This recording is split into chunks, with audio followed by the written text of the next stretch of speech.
sem censura, as mais duras questões. Não, de forma... O que Edir Macedo tem a falar sobre o chute na Santa? O episódio de outubro de 95, quando o bispo da Universal, Sérgio von Held, chutou e insultou uma estátua de Nossa Senhora Aparecida, um símbolo católico. Como foi para o senhor lidar com o episódio do chute na Santa? O chute na Santa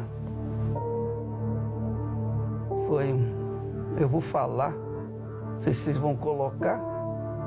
Vamos sim. É um chute no estômago, para não dizer num lugar mais baixo. Aquele chute foi a pior coisa que aconteceu dentro do trabalho da Igreja Universal. Por quê? Porque não é o nosso estilo agredir religião de ninguém. Nós temos a liberdade de crer na palavra de Deus. E nós exigimos respeito para conosco. Ora, se nós exigimos respeito para com a nossa crença, para com a nossa fé, nós temos que ter respeito para com a crença alheia. O senhor condena o ato de se chutar a Santa? Eu condeno o ato não só de chutar a Santa, ou mesmo falar de qualquer outra igreja ou religião.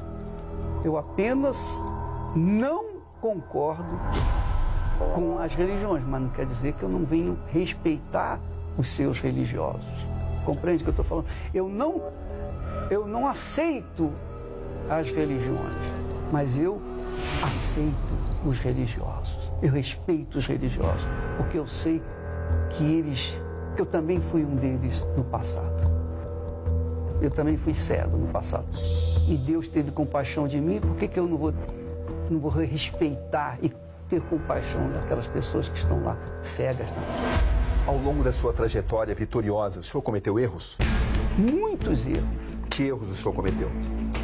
A maioria dos meus erros foi ter bons olhos para com más pessoas.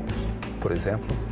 Nós acreditamos nas pessoas que não eram dignas de terem crédito, de pessoas que eram indignas de estarem junto conosco. Não por sermos melhores do que elas, mas por serem pessoas que não tiveram hombridade, caráter, não tiveram nada para dar. Eu confiei nessas pessoas e eu errei muito, porque eu confiei nessas pessoas. Muitos profissionais, colegas, enfim. Mas eles não me deixaram mágoa no coração, de jeito nenhum. Eu oro até por eles. O polêmico vídeo divulgado pela Rede Globo em 92, onde Edir Macedo foi mostrado ensinando pastores técnicas de arrecadação. Bispo Edir Macedo, hoje aos 70 anos, que reflexões o senhor faz sobre o que o senhor falou naquele célebre vídeo de 92, pelo qual o senhor foi tão atacado? O famoso o dá ou desce. O dá ou desce, legal. Boa palavra. O senhor falou isso no vídeo? Eu falei. O senhor se arrepende? Não. Por quê? Porque eu falei aquilo que eu pensava e penso, e vou continuar pensando. Com Deus, meu caro, essa é a nossa fé. Ou você dá e está com Ele por toda a eternidade, ou dá a sua vida, ou entrega a sua vida, assume a sua fé, ou você desce para o inferno e não tem solução. É a lei da palavra de Deus. Se você dá, você recebe. Se você não dá, você não recebe. Jesus aqui falou isso. E de outra forma. Ele disse, dai e ser-vos-á dado. Boa medida, recalcada, sacudida, transbordante, generosamente vos darão. Porque da mesma medida com que medis, vos medirão também. Quer dizer, toma lá da cá. Toma lá da cá. De acordo com o que você oferece a Deus, você recebe. Se você oferece desrespeito, se você oferece desprezo, se você oferece o que não presta, você pode ter certeza que você vai receber exatamente isso por toda a eternidade. Se você oferece a sua vida, se a sua vida é a oferta que é elevada a Deus no altar, então você vai receber. Então, ou dá ou desce. Essa é a realidade. Ou dá ou desce. Não tem outro termo. A Bíblia mostra isso. No fundo, condensando tudo, é isso. Quem crê, recebe. Quem não crê, não recebe. Está aqui escrito. O senhor falaria tudo aquilo de novo? Falo. Eu já falei novamente aqui na igreja. Aqui no templo. Eu já falei. E qual o problema? O senhor não se arrepende de nenhuma palavra ali? Me arrepender por quê? Eu pergunto. Por quê? Se a minha intenção foi despertar a fé das pessoas, e se as pessoas têm a sua fé despertada por esse chavão, então isso é óbvio, as pessoas são abençoadas e eu fico satisfeito de ter podido ajudar essas pessoas. Então eu não me arrependo, não. Qual é o arrependimento? Eu falo e continuo falando, não tem problema não. Por quê? Porque eu vejo com os olhos da fé. Eu julgo com os bons olhos. Eu falo com bom sentido. Porque a Bíblia ensina isso. É a Bíblia. Jesus falou isso. O Deus de Abraão falou isso. O Deus de Abraão falou isso. Dai e ser-vos-á dado. E Deus só venha até nós se nós nos entregarmos incondicionalmente. É dar ou desce. Ou dá ou desce. Ou vai ou racha. É tudo ou nada. Quem crê vai, quem dá, quem não crê não vai, não dá. Obviamente vai continuar na mesma, vai só descer. Essa é a nossa filosofia. Qual é o mal que tem nisso? Qual o pecado que eu cometi? A minha consciência não acusa em nada. Absolutamente nada. Estou livre. Se as pessoas olham para o lado mal, se as pessoas interpretam da forma diferente, paciência, o que eu vou fazer? Pelo menos eu fiquei conhecido. É ou não é? O que falam seria que o senhor estaria privilegiando a arrecadação. Você sabe que muitas pessoas vieram querer conhecer aquele que o dá ou desce e saíram impressionados. Oh! Esse é seu segredo, saber como lidar com as coisas, né? Seus críticos talvez digam que Jesus valorizava mais a espiritualidade e não os bens materiais. Nós não estamos tratando de bens materiais. Quando nós falamos dos aflitos, nós estamos falando dos famintos, dos que não têm educação, dos que não têm casa para morar, que não têm sequer um vaso sanitário dentro de casa, que não tem água potável, que não tem comida, que não tem nada, que não tem emprego, que não tem nada. Não tem escola, não tem médico, não tem ninguém por eles. Nós estamos falando dessa gente que eu considero aflita e miserável. E como essa gente pode mudar essa situação? Como? Não existe outra forma. Para você receber, você tem que dar. É a lei da vida, é a lei bíblica, é a lei da vida. Para você receber o seu salário, você tem que trabalhar um mês. Se você não trabalha, se você não planta o seu trabalho, você não vai ter dinheiro. Se você fica esperando que alguém venha lhe alimentar, você vai morrer de fome. Você tem que trabalhar, você tem que usar a sua capacidade, o que Deus deu, as condições que você tem. Então nós ensinamos a pessoa a plantar, a ofertar, a sacrificar, para que ela venha despertar a sua própria fé, para que ela venha ver a força, o poder da fé que elas têm, que está adormecida. Se você não der, você não vai receber. A quem o senhor incomoda? Eu incomodo o diabo e seus parceiros. O senhor é um homem de muitos inimigos.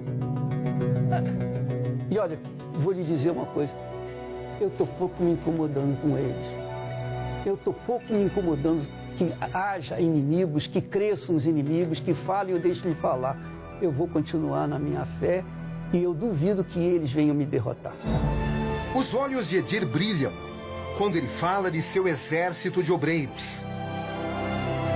exército responsável pela doação de roupa e comida a populações carentes, pela ajuda a orfanatos, hospitais e asilos. Nós temos uma turma de pastores chamados Anjos da Noite. Esses pastores, durante as madrugadas, não somente aqui, mas ao redor do mundo, eles vão às Cracolândias levar sopa, levar comida, agasalho para as pessoas viciadas. E sem fazer qualquer prédica, sem os chamar para a igreja, apenas oferecendo a mão amiga. Esse é o espírito da Universal. Dar. Ou dá ou desce. Quem dá, recebe. Quem não dá, fica a ver navios. Ou vai descer.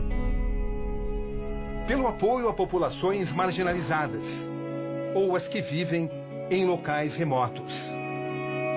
E quando chega uma palavra que estimula, que acaba com os medos, as incertezas, então ele se levanta, ele se anima, ele se enche de esperança de que quando sair dali, a vida dele vai voltar melhor do que foi até então. As obras da Universal incluem projetos ousados, como o da Fazenda Nova Canaã, em Irecê, interior da Bahia. Nós temos mais de 600 crianças. Elas são buscadas nas suas casas, nos seus buracos, nos seus lugares ermos, difíceis até de se chegar. Nós as buscamos lá com o ônibus da igreja. Essas crianças vêm para essa fazenda e lá elas tomam banho, escovam os dentes, porque isso não tem na casa dela. Depois vão para o café da manhã, elas comem, elas fazem um tratamento dentário, elas têm um tratamento médico, elas têm a hora do almoço, têm a hora do lanche. E quando elas vão embora para suas casas, elas vão quase que chorando. Pessoas que não teriam perspectiva. Pessoas que não tinham perspectiva de nada, de zero. Quando elas vão para casa, quando elas vão pegar o ônibus de volta para suas casas, elas levam um saquinho com 4 pãezinhos. A fazenda, que tem 500 hectares, sustenta com seus produtos 700 crianças por dia. Elas estudam no próprio local, além de receberem assistência médica. Eu tenho orgulho de todo o trabalho da Igreja Universal, eu tenho orgulho do trabalho de todos os pastores, todos os que estão conosco. Aquele que faz o senhor se arrepiar. Todos eles. Não posso, seria injusto falar de um e não falar dos demais. Todos trabalham, todos cooperam para essa máquina de ganhar almas ter sucesso. Máquina de ganhar almas. Máquina de... Esse é o lema. Não, eu estou falando agora. A teologia da prosperidade, sempre apaixonadamente defendida pelo bispo. Jesus é que nos ensina a prosperidade. Jesus é que nos estimula a prosperidade. Jesus é que nos estimula a uma vida digna, uma vida justa, uma vida abundante. E isso é um direito de todos, não é direito apenas para um percentual pequeno da humanidade. O senhor defende recompensa ainda em vida e não a promessa apenas do paraíso. Recompensa. A nossa recompensa. Em vida. A recompensa mesmo é após a morte. Porque aqui nós temos um direito, não é uma recompensa. É um direito à vida. É um direito que você tem. É o seu direito. Então, quem pensa há de convir que não é uma recompensa eu estar nesse mundo e ter uma vida melhor, de qualidade, se eu creio no Deus Todo-Poderoso. Eu tenho direito a isso. É uma questão de fé. Não é uma questão de filosofia, é uma questão de fé. Eu não posso crer num Deus tão grande e viver uma vida tão desgraçada. Isso não é admissível. Qual é o ser humano que pensa, um mínimo, que vai acreditar num Deus tão grande e aceitar que esse Deus tão grande lhe dê uma vida tão desgraçada?